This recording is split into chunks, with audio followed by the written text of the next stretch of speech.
It's Saturday Night Live, starring Mike Myers, Dana Carvey, Bill Hartman, Victoria Jackson, with G.E. Smith and the Saturday Night Live Band, musical guest, the Spin Doctors, and your host, Sigourney Weaver.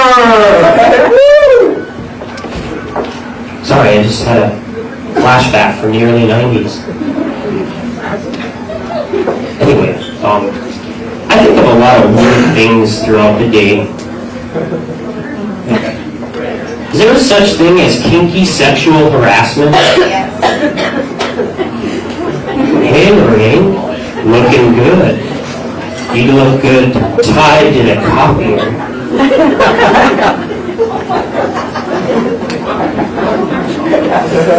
Do you think Paris Hilton has ever eaten beef stew?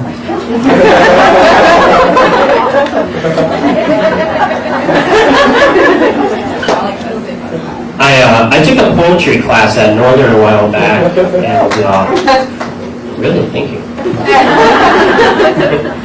And the instructor I had discouraged us from using rhymes in our poems. And until that point, I'd always written with rhymes. You know, that was poetry to me. You know, when you're a kid, you grow up with, like, Little Miss Muffet sat on a tuffet. You know, that's comfortable, and you remember that. And then all of a sudden, you're shaken up by this. You know, no rhymes. You know, that makes you wonder, what makes a poem a poem, then? You know? Otherwise, it's just like a bunch of words, like from a book, and you can just edit them and make them look like a poem. You know, if there's no restrictions, if you read anything the right way, it can sound like a poem. And I'd like to test that right now. I would like to read something from a box of chocolate cooking served pudding.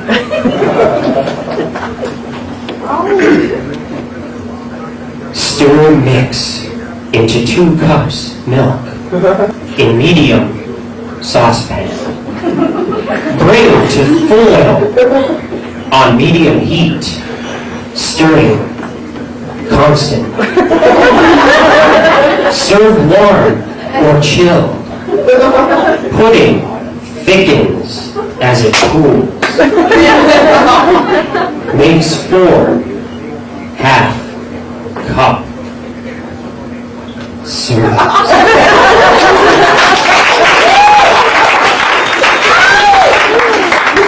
This particular poem, by an unknown author, is entitled Pudding Directions. And it works, it makes me want... A lot of people have piercings nowadays. You know, you can go anywhere. Like even in doctor's offices, people working there, you know, there's piercings. I don't care though, you know. It's cool. I don't have any myself. I thought about getting them, but I haven't. And, but I did have an idea a few years ago, and somebody else beat me to it though. You know, you can buy engagement piercings. You know, that's really interesting. Because you'll have girls running up to their friends. Guess what, Julia? I'm engaged! OMG! It'll really change weddings, too. The best man would be walking around with a tongue ring in a little box. Does the best man have the tongue ring? Do you take this woman, or do you take this man to be your lawfully wedded husband? I do.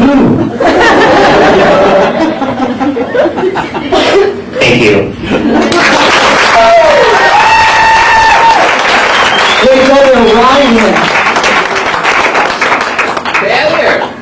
Stacy, we need a Ryan's performance.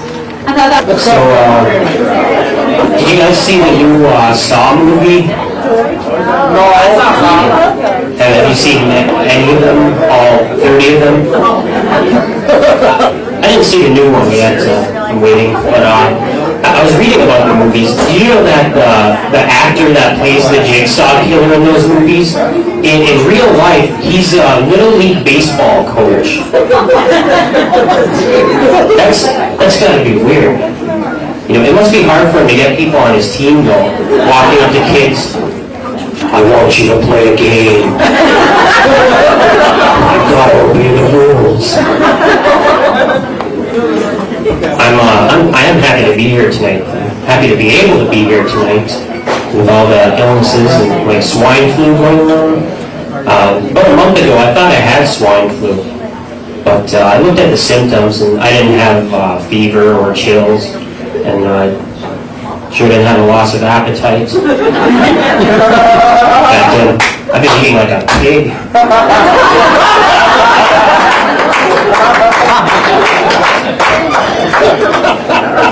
There are a lot of illnesses going around, though. You know, Hallmark must be enjoying it. With all that get well soon cards flying off the shelves. I don't care for those get well soon cards.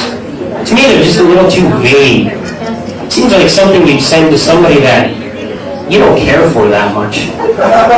Something that's maybe pissed you off. Like maybe they slept with your sister or ruined your Ghostbusters 2 DVD. Whatever the reason, you haven't talked to them. You really haven't even cared if you ever saw them again. But then somebody tells you that they have hepatitis B or frostbite, and you feel like you should get them something. So you get them a get well soon card. It's perfect. It's like, here, I want you to get well,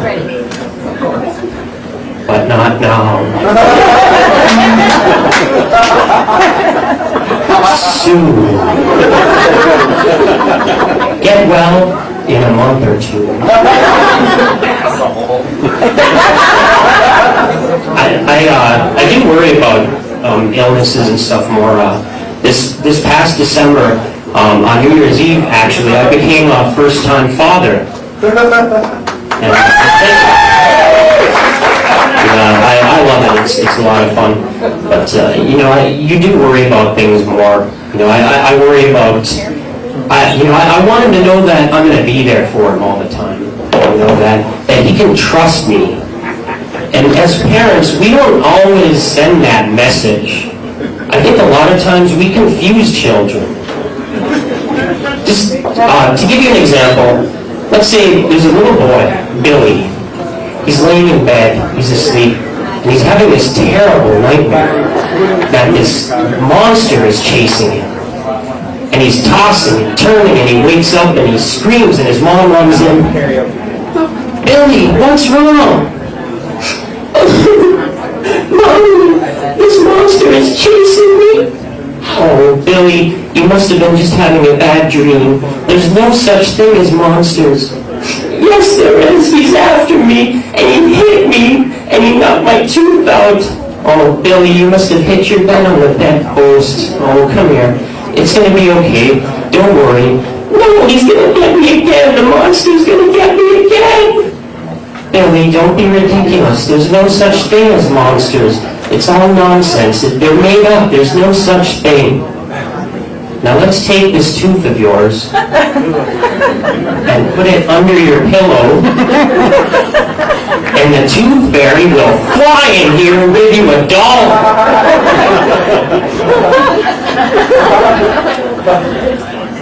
Quit telling your brother there's monsters in the basement. Don't fill his head with such nonsense. If you keep it up, Santa's not going to come here, and he'll just take his flying deer elsewhere.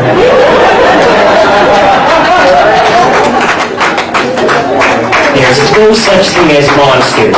You're going to get a basket of candy from a giant rabbit. Thank you.